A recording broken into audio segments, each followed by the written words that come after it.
अगर धरती के एक छोर से दूसरे छोर के अंत तक पहुंचा जाए तो वहां पर एक किनारा भी आएगा जिसके आगे कुछ भी नहीं होगा, मतलब कि वहां पर धरती समाप्त हो जाएगी।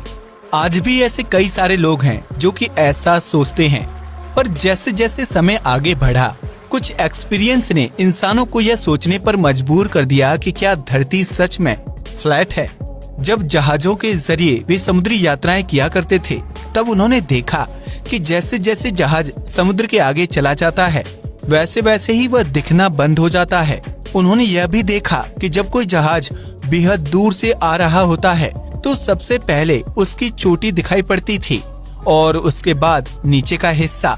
ऐसा होना तभी मुमकिन था जब धरती चपटी होने के बजाय गोल हो। इंसानों ने जब और तरक्की की तब वे इस बात को समझ पाए कि धरती गोल ही है। लेकिन आज हम धरती के गोल या चपटे होने की बात नहीं करने वाले हैं। आज हम उससे भी बड़े सवाल को देखेंगे। अगर धरती गोल है तो नेविगेशन के तौर पर इस्तेमाल किए जाने वाले मैप्स फ्लैट कैसे हो सकते हैं? आप जिस मैप को बचपन से पढ़ रहे हो क्या वह सच में सही है या उसमें भी कोई झोल है? इन सभी बातों को जानने के लिए हमारे साथ अंत तक बने रहिए। आज आप मैप्स की उस झूठी दुनिया से बाहर निकलने वाले हो जिसे आप बचपन से सच मान बैठे हो। उससे पहले आइए एक बार मैप्स के इतिहास पर नजर डालते हैं। आज से लगभग 5000 साल पहले मैप्स के सबूत हमें आदिमानव द्वारा बनाए गए गुफाओं पर पेंटिंग्स के साथ पत्थरों पर खींची गई लकीरों से भी पता चलता है। थोड़ा समय और आगे बढ़ने पर लोग छोटी छोटी दूरियां नापने के लिए मैप्स का इस्तेमाल किया करते थे। हालांकि उनके मैप्स एक छोटी सी एरिया तक ही सीमित हुआ करते थे। कुछ स्कॉलर्स के मुताबिक 9 फीट चौड़ी गुफा में बनी यह पेंटिंग दुनिया की सबसे पुरानी मैप है। गुफा में बना यह मानचित्र एंटोनिया में मौजूद है जो कि आज के समय में टर्की में मौजूद एक जगह है। माना जाता है कि यह मैप चैटलहूक नामक एक बेहद पुराने शहर का है। स्कॉलर के मुताबिक इस मानचित्र में एक ज्वालामुखी और उसके साथ बाकी बिल्डिंग्स को दर्शाया गया है। हालांकि कुछ स्कॉलर्स इसे मैप मानने से इनकार करते हैं। वह कहते हैं कि यह बिल्डिंग नहीं बल्कि एक जियोमेट्रिक डिजाइन है और ज्वालामुखी असल में चीते की लाश है, इसलिए इस पर ज्यादा भरोसा करना ठीक नहीं। 720 बीसी से लेकर 500 बीसी का यह टैबलेट बेहद पुराने शहर बेबीलोन का मानचित्र है। एक मोबाइल के आकार का यह मानचित्र डिटेल्ड होने के साथ साथ अपने समय से काफी आगे था। इस मैप में बेबीलोन शहर को बीच में दर्शाया गया है।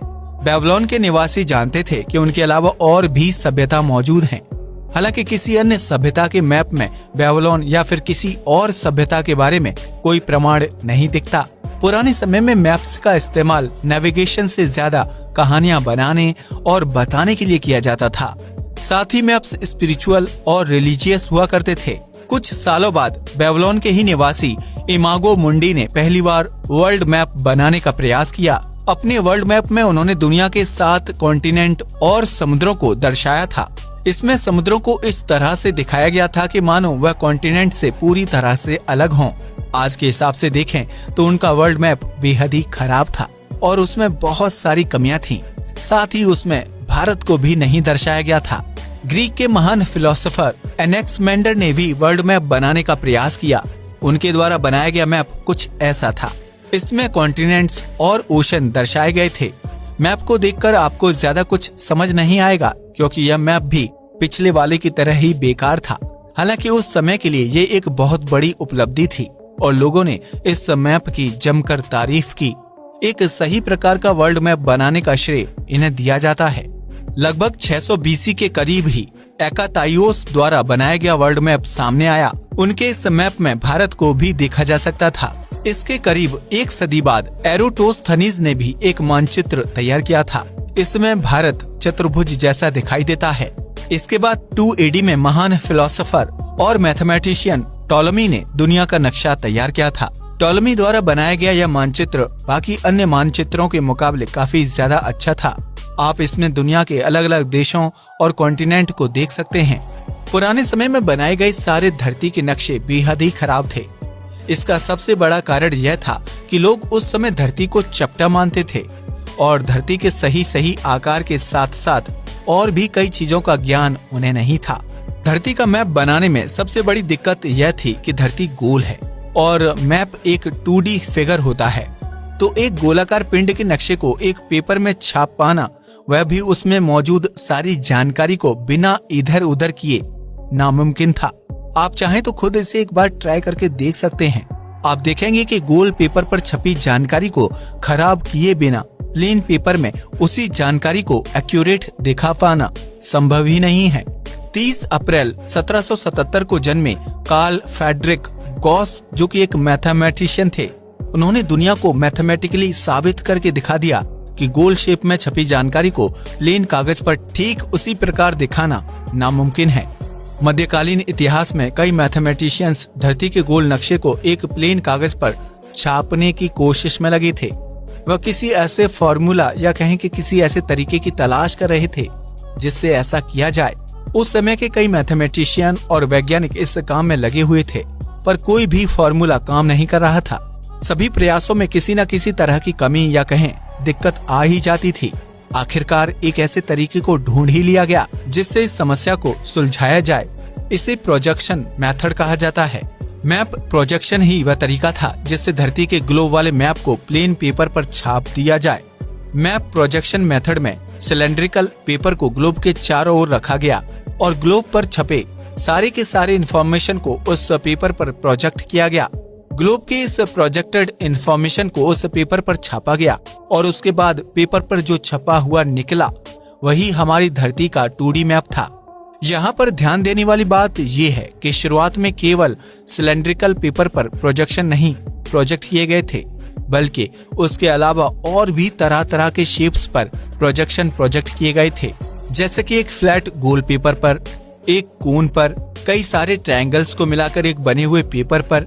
इसके अलावा और भी कई शेप के पेपर पर ट्राई किया गया था और सभी अलग अलग पेपर पर धरती के अलग अलग मैप्स बन रहे थे। प्रोजेक्शन से बने हुए मैप का फायदा क्या है वो आप थोड़े ही देर में समझ जाओगे, लेकिन उससे पहले आइए कुछ और देखते हैं। सिलेंड्रिकल पेपर पर जो प्रोजेक्शन बन रहा था वो कुछ ऐसा था जिसे आप अभी अपनी स्क्रीन पर देख सकते हो। इस प्रोजेक्शन को जेरेडस मर्केटर नाम के मैथमेटिशियन ने बनाया था और उन्हीं के नाम पर इस मैप का नाम मर्केटर मैप पड़ा। यह वही मैप है जिसे आज हम इस्तेमाल करते हैं, पर यहाँ पर एक सवाल यह उठता है कि मर्केटर मैप ही क्यों? यही मैप क्यों इस्तेमाल किया जाता है? हमने देखा था कि अलग अलग पेपर पर तरह तरह के प्रोजेक्शन बनाए गए थे और उन सभी अलग पेपर से अलग शेप के मैप बने थे, तो उनका इस्तेमाल क्यों नहीं करते? क्या वो सारे मैप गलत थे? इस सवाल का जवाब जानने से पहले आपको समझना पड़ेगा कि अलग अलग पेपर से किन किन तरह के मैप्स बन रहे थे। तो अभी आप जिस मैप को देख रहे हो वह कोन पेपर पर बना मैप है।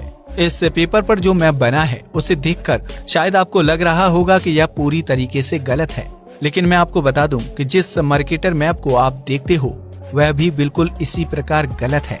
अब मैं ये नहीं कह रहा कि मर्केटर मैप गलत है या फिर कर्व पेपर पर बना मैप गलत है। दरअसल ये दोनों ही मैप कुछ हद तक गलत हैं और कुछ हद तक सही हैं। अब आप सोच रहे होंगे कि यह मैप्स आखिरकार गलत कैसे हो सकते हैं और मैं यह गलत और सही क्या कर रहा हूँ। आप यकीनन बहुत कंफ्यूज हो रहे होंगे, इसलिए चलिए थोड़ी आसानी से इस चीज को समझने का प्रयास करते हैं। याद कीजिए मर्केटर मैप को। मर्केटर मैप सिलेंड्रिकल पेपर को धरती के चारों ओर रखकर प्रोजेक्शन से बनाया गया था। तो उस केस में जो हिस्सा पेपर के कांटेक्ट में था, अर्थात धरती का इक्वेटर, वह ज्यादा अच्छे तरीके से प्रोजेक्ट हुआ होगा, जिसके कारण इक्वेटर का मैप तो सही ढंग से बन गया था, लेकिन क्योंकि इक्वेटर के ऊपर और नीचे पेपर ग्लोब से नहीं सटा था, इसलिए उनका साइज थोड़ा सा बिगड़ गया था। पर कैसे, आइए यह जानते हैं। मर्केटर मैप में आप पाओगे कि जैसे जैसे आप इक्वेटर से ऊपर या फिर नीचे जाते हैं, कहने का मतलब है कि इक्वेटर से दूर जा रहे हो, वैसे वैसे कंट्रीज के साइज बढ़ते चले जा रहे हैं। उदाहरण के स्वरूप मर्केटर मैप में ग्रीनलैंड साउथ अमेरिका से भी बड़ा लगता है और कुछ हद तक अफ्रीका के बराबर लगता है, लेकिन असल में जब आप ग्लोब पर देखोगे तो पाओगे ग्रीनलैंड साउथ अमेरिका से 8 गुना छोटा है और साउथ अफ्रीका से 14 गुना ज्यादा छोटा है। तो अगर कोई कंट्री या फिर कहें कोई शहर इक्वेटर के बीच मौजूद है जिसका साइज मान के चलते हैं कि 10 किलोमीटर स्क्वायर है, तो वही शहर बिल्कुल उतने ही साइज का इक्वेटर से थोड़ा दूर जाने पर 20 किलोमीटर स्क्वायर का दिखेगा। और यही मर्केटर मैप की सबसे बड़ी खामी या कहें कि दिक्कत है। अब आप शायद सोच रहे होंगे कि अगर मार्केटर मैप गलत है तो हम इसका इस्तेमाल ही क्यों करते हैं।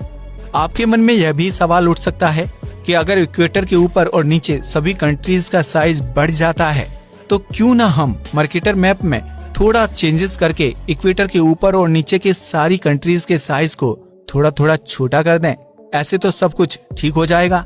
इन सभी सवालों का जवाब जानने से पहले आइए एक बार कर्व पेपर पर प्रोजेक्शन से बने मैप को भी देख लेते हैं। तो अभी आप जिस मैप को देख रहे हो वह कर्व पेपर के प्रोजेक्शन से बना मैप है। आप शायद कह सकते हो कि यह मैप गलत है, लेकिन मैं आपको बता दूं कि ऐसा कुछ भी नहीं है। आप इसे गलत इसलिए कह रहे हो क्योंकि आप बचपन से ही मार्केटर मैप देखने के आदी हो गए हो। जिस प्रकार मार्केटर मैप में इक्वेटर से दूर स्थित कंट्रीज का साइज बढ़ जाता है, ठीक उसी प्रकार कर्व पेपर पर बने इस मैप में भी उसी तरह की कुछ दिक्कतें होती हैं। पर अब आप ये मत सोचना कि इसमें भी मार्केटर मैप की तरह ही कंट्रीज का साइज बढ़ जाता है। दरअसल इसमें इसके उलट किसी और तरह से दिक्कत है जो कि समझना थोड़ा कॉम्प्लेक्स है, इसलिए हम उसके बारे में ज्यादा बात नहीं करेंगे। यहाँ पर आपको यह समझना पड़ेगा कि जितने भी तरह के शेप्स के पेपर रखकर मैप्स बनाए गए थे उन सभी में कुछ ना कुछ दिक्कतें थीं, बिल्कुल उस तरीके से जैसे मार्केटर मैप में दिक्कत थी। अब आप पूछोगे अगर ऐसा है तो मार्केटर मैप को ही क्यों चुना गया, तो इसका जवाब यह है, मार्केटर मैप बाकी अन्य मैप्स की तुलना में कंट्रीज के साइज में सबसे कम खराबी दिखाता है। बाकी अन्य मैप्स कुछ कारणों में मार्केटर मैप से अच्छे हो सकते हैं या कुछ कारणों में मार्केटर मैप से खराब भी हो सकते हैं। मार्केटर मैप को नेविगेशन के तौर पर ज्यादा इस्तेमाल किया जाता था और इसी कारण इसे बनाया भी गया था। इसकी सबसे बड़ी खासियत ये थी कि अगर आपको एक जगह से दूसरी जगह पर जाना है तो बाकी अन्य मैप्स की तुलना में यह सबसे आसान पड़ता था। इसे समझना भी आसान था। बाकी मैप्स जैसे कि कोन शेप या फिर ट्रायंगल शेप पेपर पर बने मैप में भी रास्ते का पता लगाया जा सकता था और नेविगेशन के लिए इस्तेमाल भी किया जा सकता था, पर उस मैप को समझने में ही कई लोग मात खा जाते थे। यही एक और कारण था जिसकी वजह से मार्केटर मैप को ज्यादातर इस्तेमाल किया जाता है। अब आपका दूसरा सवाल यह हो सकता है कि अगर इस मैप में इक्वेटर से दूर कंट्रीज का साइज बढ़ता जाता है तो क्यों ना मैप में थोड़ा बहुत सिस्टमेटिकली चेंजेस करके इक्वेटर के ऊपर और नीचे के कंट्रीज के आकार को कम कर दें। मतलब कि जैसे आपको मैंने दो शहरों का उदाहरण दिया था जिसमें दो एक ही साइज के शहर इक्वेटर के ऊपर और नीचे अलग अलग आकार के हो जाते हैं, तो अगर 10 किलोमीटर जो इस इक्वेटर पर शहर है वही ऊपर या नीचे जाकर 20 किलोमीटर स्क्वायर हो जाता है, तो पोल पर बसे शहर जो कि 20 किलोमीटर स्क्वायर का है उसे 10 मीटर का बना दें। इससे मैप में जो थोड़ा बहुत दिक्कत था वो भी खत्म हो जाएगा और एक परफेक्ट मैप को हम तैयार कर पाएंगे। अगर आप भी ऐसा सोचते हैं तो मैं आपको बता दूं कि आप बिल्कुल गलत हैं। अगर ऐसा किया जाए तो मार्केटर मैप की जो सबसे बड़ी खासियत है नेविगेशन के तौर पर उसको इस्तेमाल करना, वो करना असंभव हो जाएगा। प्रोजेक्शन से बने मैप के अलावा इसमें थोड़ा सा भी एडिशनल चेंजेस किया जाए तो पूरा का पूरा नेविगेशन सिस्टम खराब हो जाएगा। उदाहरण के तौर पर अभी आप जिस मैप को देख रहे हो वो मार्केटर मैप में चेंजेस करके बनाया गया है। इस मैप का नाम होबो डायर है और कंट्रीज के साइज को थोड़ा ठीक करने के लिए लैटिट्यूड को नैरो कर दिया गया है, जिसकी वजह से कंट्रीज के शेप और लैंड मासेस में गड़बड़ी आ गई है। इस बात का भी ध्यान रखिए कि इससे आप नेविगेशन करने की भूल बिल्कुल भी नहीं कर सकते। इससे आप समझ सकते हैं कि एक छोटा सा चेंज करने पर चीजें कितनी बदल जाती हैं। चलिए इसी के जैसे एक और चेंजेस किए गए मैप्स को देखते हैं। अभी आप जिस मैप को देख रहे हो उसे रॉबिन्सन मैप के नाम से जाना जाता है। साल 1963 में इसे रॉबिन्सन नामक एक व्यक्ति ने डेवलप किया था। इस मैप को ट्रायल और एरर मेथड के जरिए बनाया गया है। आप इसमें देख सकते हो कि कंट्रीज के साइज को छोटा कर दिया गया है। इक्वेटर के ऊपर के कंट्रीज जो बड़े लगते थे वो अब छोटे से दिख रहे हैं। इस मैप को बनाने में तो रॉबिन्सन को सालों लग गए, पर चेंजेस होने के कारण ये मैप पूरी तरीके से गलत है। इसे ना तो नेविगेशन के लिए प्रयोग किया जा सकता है और ना ही लैंड मासेस के सही आकार को विजुअलाइज करने के लिए। तो अब आप समझ सकते हैं कि गलत होने के बावजूद मार्केटर मैप कितना जरूरी और सहायक है। अब आप में से कुछ लोग शायद ये भी सवाल उठाएं कि गूगल मैप्स जो हमें रास्ता दिखाता है वो भी मार्केटर मैप का ही इस्तेमाल करता है।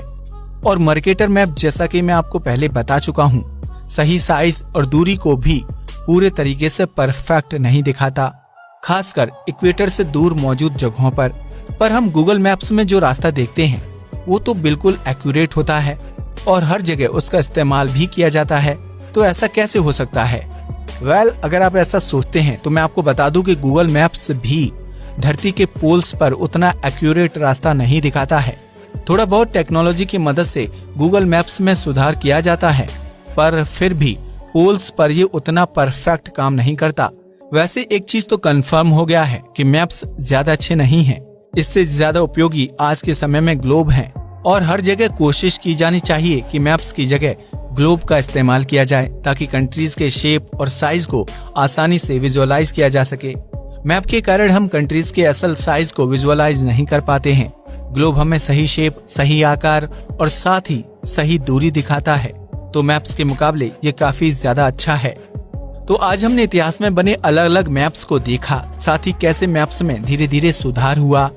उसके बाद हमने मैप्स के असल झोल को जाना और समझा कि मैप्स जो हम आमतौर पर इस्तेमाल करते हैं उसमें कितनी खामियां हैं। हमने ये भी देखा कि कैसे इतनी गलतियां होने के बावजूद मार्केटर मैप कितना अहम और जरूरी है। हमने मध्यकाल में वैज्ञानिकों के द्वारा मैप्स बनाने के प्रयासों को भी देखा, जिसमें वो असफल तो कई बार होते गए, पर आखिर मैप बनाने में उन्हें सफलता मिल ही गई। उसके बाद हमने जाना कि थोड़ी सी चूक होने के बाद मार्केटर मैप का क्या हाल हो जाता है।